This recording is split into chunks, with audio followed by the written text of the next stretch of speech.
بسم اللہ الرحمن الرحیم۔ گمنام ہیرو کے معزز ناظرین، السلام علیکم۔ آئیے چلتے ہیں کہانی کی طرف۔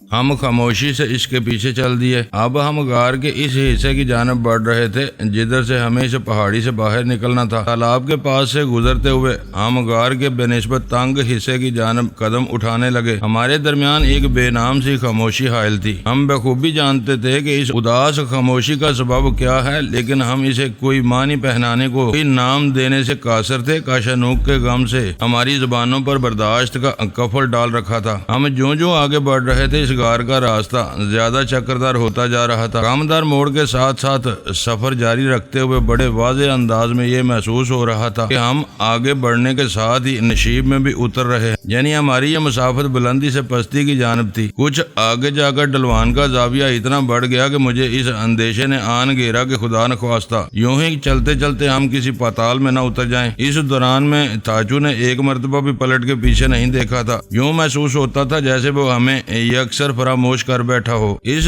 تنگ غار میں ہم تین افراد کا پہلو بے پہلو چلنا ممکن نہیں تھا، لہذا ہم تھاچو کی تقلید میں اس طرح اس کے پیچھے چل رہے تھے کہ کھوبے سے کھوا چلنے والی صورت حال تھی۔ تھوڑا آگے آنے کے بعد ڈلوانی سفر میں خاطر خواہ تبدیلی آئی۔ اب ہم بالکل ہموار چل رہے تھے۔ 15-20 منٹ بعد وہ تنگ سا راستہ بلندی کی طرف ہو لیا۔ یہ سفر پچھلے سفر سے بے نسبت کٹھن اور دشوار گزار تھا۔ تھاچو کی گمبھیر خاموشی بتاتی تھی کہ وہ اپنے اندر کوئی خطرناک طوفان چھپائے ہوئے ہے۔ ابھی تک اس نے کاشانوک کے آخری معاملات کے بارے میں ہمیں کچھ بتایا تھا اور نہ ہی ہم دونوں میں سے کسی نے کوئی سوال کیا تھا۔ یہ ایسا موضوع تھا کہ فی الحال اس پر کچھ نہیں کہا جا سکتا تھا۔ اس پراسرار پہاڑی کے اچنبک غار میں لگ بھگ 1.5 گھنٹے تک ہمارا سفر جاری رہا اور بالآخر ہم اس مقام تک پہنچنے میں کامیاب ہو گئے جسے ہماری عارضی منزل کہا جا سکتا تھا، یعنی ہم نے غار کے دوسرے سرے تک رسائی حاصل کر لی۔ ہم تینوں نے اطمینان بھری نظروں سے ایک دوسرے کو دیکھا۔ یکے بعد دیگرے پہاڑی کے اندر سے نکل کر ایک مستہ چٹان پر پہنچ گئے۔ میں نے اپنے عقب میں اس مقام کو دیکھا جہاں سے ہم باہر نکلے تھے۔ پہلی نظر میں اندازہ نہ لگا سکا کہ کیا واقعی اس جگہ سے پہاڑی کے اندر اترا جا سکتا ہے۔ وہ پہاڑی خلا ایسے زاویے پر واقع تھا کہ بادی النظر میں اس کی اب دھیان نہیں جاتا تھا۔ بلا شبہ وہ پہاڑی اندر باہر سے ایک طلسم کدہ تھی۔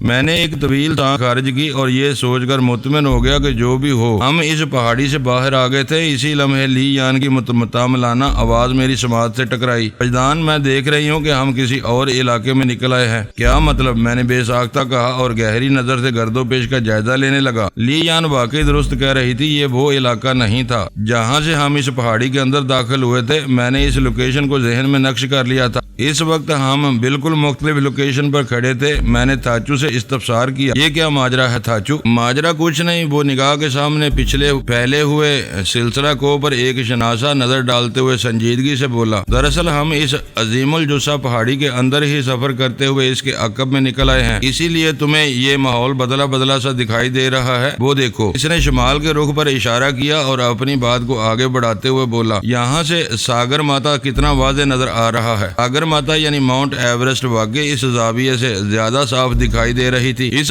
وقت دن کے 11 بج رہے تھے۔ سورج آسمان پر موجود تھا اور میٹھی حرارت والی گداز دھوپ نے قرب و جوار میں خیمے ڈال رکھے تھے۔ موسم انتہائی خوشگوار اور ٹکوری تھا۔ دھوپ میں تمازت نہ ہونے کے برابر تھی، اس لیے اس کی نرم و ملائم حرارت بدن کے ایک ایک حصے کی بڑی آسودگی بخش سکائی کر رہی تھی۔ اس اجلی اور دلائی فضا میں ماؤنٹ ایورسٹ کا پر ہیبت مگر دلکش نظارہ مبہوت کر دینے والا تھا۔ میں نے اس عظیم المرتبت پہاڑ کی جانب دیکھا تو دیکھتا ہی چلا گیا۔ اس کرۂ ارض میں قدرت کی ایسی نشانیاں موجود ہیں جو انسان کو اپنا عزم اور حوصلہ آزمانے پر اکساتی ہیں۔ خدا کا یہ نائب صلاحیتوں اور ہمت و استقلال میں دوسری تمام مخلوقات پر باری ہے۔ قدرت نے اپنے خلیفہ یعنی حضرت انسان کو اعلیٰ و افضل بنا کر اشرف المخلوقات ہونے کا اعزاز بخشا ہے، لہذا یہ ناممکن کو ممکن کر دکھانے کا ہنر جانتا ہے۔ بس شرط یہ ہے کہ وہ واقعی انسان ہو۔ ماؤنٹ ایورسٹ حضرت انسان کے لیے کسی وقت بہت بڑا چیلنج تھا۔ اس چیلنج کو سب سے پہلے اس اشرف المخلوق کے 2 نمائندوں نے قبول کیا اور اپنی سر توڑ جان لیوا کوششوں کے بعد بالآخر 1953 عیسوی میں 29,028 فٹ بلند دیوزاد کو سر کرنے میں کامیاب ہو گئے۔ یہ کارنامہ انجام دینے سے قبل انہوں نے کبھی خواب و خیال میں بھی نہیں سوچا ہوگا کہ یہ اعزاز ان کے حصے میں آئے گا۔ بہرحال قدرت کسی کی محنت کو ضائع نہیں جانے دیتی۔ سچی لگن سے کوشش کرنے والے کو اس کا صلہ ضرور ملتا ہے۔ قدرت کے نوازنے کا اپنا ایک انداز اور معیار ہے جس میں کسی گورے کالے یا عربی اجمی کی کوئی تفریق نہیں۔ اب ہمارے سامنے آگے بڑھنے کا مسئلہ تھا۔ دن کا نصف اول تقریباً ختم گزر چکا تھا۔ پہاڑی علاقوں میں دن کا نصف ثانی زیادہ تیزی سے گزرتا ہے۔ میں نے تھاچو کی طرف دیکھتے ہوئے استفسار کیا۔ تمہارے اطمینان کو دیکھتے ہوئے میں محسوس کر رہا ہوں تم اس علاقے سے ناواقف نہیں ہو۔ ہمیں اپنا سفر جاری رکھنے کے لیے کدھر کا رخ کرنا ہوگا؟ اس نے اسبات میں گردن ہلائی۔ یہ گویا میرے سوال کے پہلے حصے کا جواب تھا۔ اس کے بعد وہ ٹھہرے ہوئے لہجے میں بولا، تم سوچ بھی نہیں سکتے ہم نے اس پہاڑی کے اندر جو چکردار فاصلہ طے کیا ہے اس نے باہر سے ہماری مسافت کو کس قدر کم کر دیا ہے۔ اگر ہم شمال مغرب کی جانب سے سفر جاری رکھیں تو مجھے یقین ہے آدھے گھنٹے بعد ہم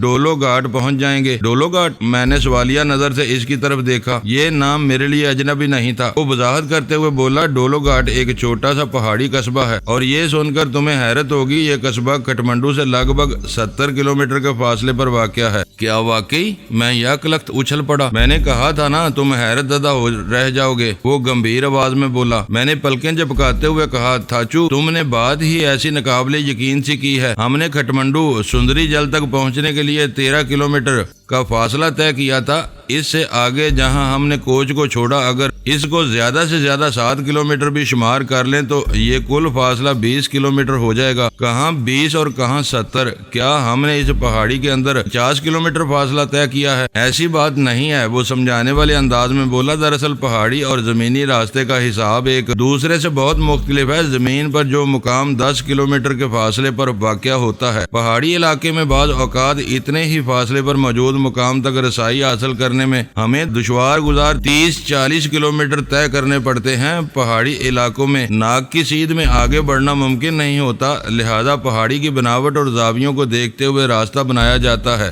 اس کی وضاحت نے مجھے مطمئن کر دیا۔ اس اطمینان میں غالب ہاتھ اس خوشخبری کا تھا کہ ہم کھٹمنڈو سے لگ بھگ 70 کلومیٹر دور نکل آئے تھے۔ لی یان اپنے خدشات کا اظہار کیے بنا نہ رہ سکی۔ وہ تھاچو سے مخاطب ہوتے ہوئے بولی، تھاچو تمہارا کیا خیال ہے؟ اس طرف نکل آنے کے بعد ہمیں ہیلی کاپٹر والے دشمنوں کی جانب سے کوئی خطرہ تو باقی نہیں رہا؟ ہم نے ابھی تک تھاچو کو مسٹر شرما اور اس کے گینگ کے بارے میں کچھ نہیں بتایا تھا، اسی لیے لی یان دشمنوں کا ذکر کرتے ہوئے ہیلی کاپٹر کا حوالہ دے رہی تھی۔ تھاچو بے پرواہی سے بولا، وہ لوگ کبھی سوچ بھی نہیں سکتے اس وقت ہم کہاں ہیں۔ ٹھہرو میں چیک کرتا ہوں۔ میں نے اپنی جیب سے سوریا داس والا موبائل برآمد کرتے ہوئے کہا، ابھی پتہ چل جائے گا وہ بے شرم شرما کہاں جھاگ مار رہا ہے۔ میں سیل پر اپنی انگلی کو متحرک کرنے ہی والا تھا کہ ڈسپلے پر سگنلز والے کالم کو دیکھ کر چونک اٹھا۔ وہاں سگنلز نہیں آ رہے تھے۔ میں نے اس حقیقت کا انکشاف کیا تو لی یان نے کاشانوک والے سیل کو چیک کیا۔ وہ سیل بھی سگنل سے محرومی ظاہر کر رہا تھا، گویا نیپال والا نیٹ ورک یہاں کام نہیں کر رہا تھا۔ ہمارے ارد گرد ایسا انٹینا موجود نہیں تھا جو سگنلز کی فراہمی کا سبب بنتا۔ میں نے سوالیہ نظر سے لی یان کی طرف دیکھا، وہ بھی اسی نتیجے پر پہنچی تھی۔ اس دوران میں تھاچو بڑی دلچسپی سے باری باری ہمارے چہروں کو دیکھ رہا تھا۔ ہمیں الجھن میں گرفتار پا کر اس نے پوچھ لیا، کیا مسئلہ ہے؟ تم دونوں کچھ پریشان دکھائی دے رہے ہو۔ ہم نے بیک زبان ہو کر کہا، مسئلہ ہمارے ساتھ نہیں بلکہ موبائل فون کے ساتھ ہے۔ اس نے استفساریہ نظر سے ہمیں دیکھا۔ میں نے مختصر الفاظ میں اسے صورتحال سے آگاہ کر دیا۔ وہ بولا، جدید سائنس کی یہ ایجاد اب تمہارے لیے بیکار ہو چکی ہے۔ بہتر ہوگا اپنے موبائل فونز کو لباس میں محفوظ کر لو۔ یہ اس وقت چھوٹے چھوٹے کھلونوں سے زیادہ حیثیت نہیں رکھتے اور کھلونے بھی بے جان، جن سے کھیلنا بھی بے مزہ۔ وہ لمحہ بھر کو متوقف ہوا، پھر اضافہ کرتے ہوئے بولا، اب ہمیں فوراً آگے بڑھ جانا چاہیے۔ اس کی تجویز انتہائی معقول تھی، لہٰذا ہم نے باہمی گفتگو کو جاری رکھتے ہوئے ڈولو گھاٹ کی جانب قدم بڑھا دیے۔ یہ سفر بخیریت خیر و عافیت طے ہوا اور ہم دوپہر 12 بجے سے پہلے ڈولو گھاٹ میں تھے۔ قسمت بھی اپنی مرضی سے مہربان اور نامہربان ہوتی ہے۔ کہاں تو ہماری زندگی موت کی دار پر پر تھی اور کہاں ہمارے قدموں میں بچھی راہ کا ایک خار چن لیا گیا تھا۔ ہم جیسے ہی ڈولو گھاٹ پہنچے، گوادری کی جانب جانے والی ایک ویگن تیار کھڑی تھی، جیسے ہمارا ہی انتظار کر رہی ہو۔ ہم اس ویگن میں سوار ہو کر تبت کے سرحدی قصبے گوادری کی جانب روانہ ہو گئے۔ ڈولو گھاٹ سے گوادری تک سفر کے دوران میں کوئی قابل ذکر واقعہ پیش نہیں آیا اور ہم خیریت کے ساتھ شام 4:30 بجے گوادری پہنچ گئے۔ یہ قصبہ تبت کے سرحد کے قریب چائنا روڈ پر واقع ہے۔ کٹمنڈو سے گوادری کا فاصلہ لگ بھگ 250 کلومیٹر ہے اور یہ سفر کسی بھی طور 6 گھنٹے سے پہلے طے نہیں کیا جا سکتا، لیکن سندری جل کی پہاڑی کے اندرونی سفر نے ہمارے بہت سے کام آسان کر دیے تھے، جس کے نتیجے میں فاصلے گھٹ کر رہ گئے تھے۔ میں اور لی یان تاچو کی رہنمائی میں اس قصبے کے ایک چھوٹے سے گھر میں پہنچے۔ تاچو نے بتایا کہ وہ اس کے کسی شناسا کا گھر تھا۔ ہمیں ایک کمرے میں پہنچا کر تاچو اپنے اس شناسا کے ساتھ میٹنگ میں مصروف ہو گیا۔ اس کمرے میں یاک کی کھال کا بستر بچھا ہوا تھا۔ پہاڑی مسافرت نے ہمارا جوڑ کھول کر رکھ دیا تھا۔ ہم آرام کی غرض سے اس بستر پر دراز ہو گئے۔ تھوڑی دیر بعد 12-13 سال کا ایک لڑکا بڑی سی ٹرے میں ہمارے لیے کھانے پینے کا کچھ سامان لے کر کمرے میں آ گیا۔ اس کی آمد پر ہم اٹھ کر بیٹھ گئے۔ جب وہ کھانے کے برتن رکھ کر جانے لگا تو میں نے اس سے تاچو کے بارے میں استفسار کیا۔ وہ حیران و پریشان مجھے دیکھتا چلا گیا۔ واضح طور پر محسوس ہوتا تھا وہ میری بات سمجھ نہیں پایا۔ میں نے انگلش کی ناکامی کے بعد نیپالی کو آزمایا، مگر پھر بھی اس کے پلے کچھ نہ پڑا۔ وہ لڑکا مقامی گوادری زبان کے سوا اور کسی زبان سے واقف نہیں تھا۔ میرے سوالات کے جوابات میں اس نے گوادری میں جو کچھ کہا میں اسے سمجھنے سے قاصر تھا۔ تبتی وہ بہرحال نہیں بول رہا تھا۔ ان حالات میں مجبوراً مجھے گونگوں کے مانند اشاروں کی زبان استعمال کرنا پڑی۔ وہ بڑی دلچسپی سے میرے ہاتھ، ہونٹ اور گردن کو ہلتے ہوئے دیکھتا رہا، پھر اپنے ہاتھوں سے کچھ مخصوص اشارے کرنے کے بعد وہ غائب ہو گیا۔ اس کے اشاروں کا مطلب بہت واضح تھا۔ اس نے مجھے یقین دلانے کی کوشش کی تھی کہ وہ تاچو کو میرے پاس بھیج رہا ہے۔ اس سے یہ بھی ثابت ہوا کہ وہ میرے اشاروں سے سمجھا تھا میں تاچو کو اپنے پاس بلا رہا ہوں۔ لی یان نے کہا یہ عجیب قسم کا گونگا تھا، میرے تو کچھ پلے نہیں پڑا۔ وہ گونگا نہیں بلکہ ہماری زبان سے نابلد تھا۔ پتہ نہیں اور کس سے واسطہ پڑے گا، فی الحال تو اس سے پڑا ہے۔ اس بات پر اس نے چونک کر میری طرف دیکھا۔ میں نے فرش پر پڑی کھانے کی ٹرے کی جانب اشارہ کیا۔ وہ ایک طویل سانس خارج کرتے ہوئے بولی میرا کھانے کو جی نہیں چاہ رہا، حالانکہ میں اس وقت شدید بھوک محسوس کر رہی ہوں۔ لی یان کی طرح میں بھی اچھی خاصی بھوک محسوس کر رہا تھا۔ گزشتہ رات ہم نے پہاڑی غار کے اندر ڈرائی فروٹس پر مشتمل کھانا اپنے معدوں میں اتارا تھا۔ اس کے بعد سے اب تک ایک کھیل اڑ کر ہمارے منہ میں نہیں گئی تھی۔ پے در پہ ایسے حالات پیش آئے تھے کہ ہمیں کھانے پینے کا ہوش ہی نہ رہا۔ ہمیں باقاعدہ کچھ کھائے پیے لگ بھگ 20 گھنٹے گزر چکے تھے۔ کاشانوک کی موت نے ابھی تک دل و دماغ کو مادمی گرفت میں لے رکھا تھا۔ کھانے کو تو میرا موڈ بھی نہیں ہو رہا تھا، لیکن بہرحال اس میں کھانے بیچارے کا کوئی قصور نہیں تھا۔ میں نے ٹرے کو اپنے سامنے رکھ لیا۔ ٹرے میں موجود کھانا ایک نیپکن سے ڈھکا ہوا تھا۔ میں نے وہ ٹرانسپیرنٹ نیپکن ہٹا دیا تو کھانے کی تفصیل سامنے آئی اور یہ بھی پتہ چلا کہ وہ کھانا گرما گرم تھا۔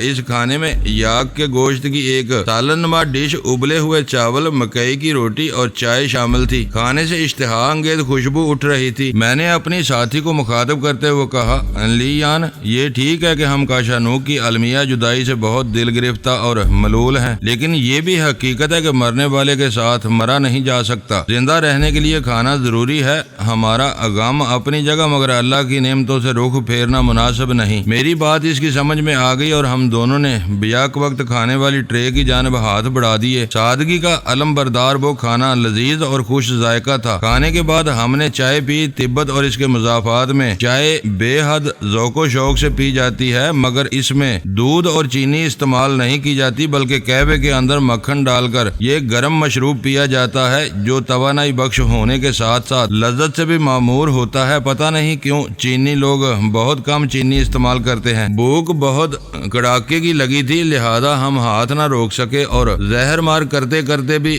خوب شکم سیر ہو کر کھانا کھایا۔ اس ڈنر کے اختتام پر لی یان نے کہا پتہ نہیں تھاچو نے بھی کچھ کھایا ہے یا نہیں، وہ تو یہاں آتے ہی گم سم سا ہو کر رہ گیا ہے۔ حالانکہ کھانا لانے والے لڑکے نے تو اشاراتی زبان میں مجھے یقین دلایا تھا کہ تھاچو کو یہاں بھیج رہا ہے۔ میں نے قدرے الجھن زدہ لہجے میں کہا۔ اسی لمحے تھاچو بنفس نفیس کمرے میں حاضر ہو گیا۔ اس نے سب سے پہلے کھانے والی ٹرے کی جانب دیکھا۔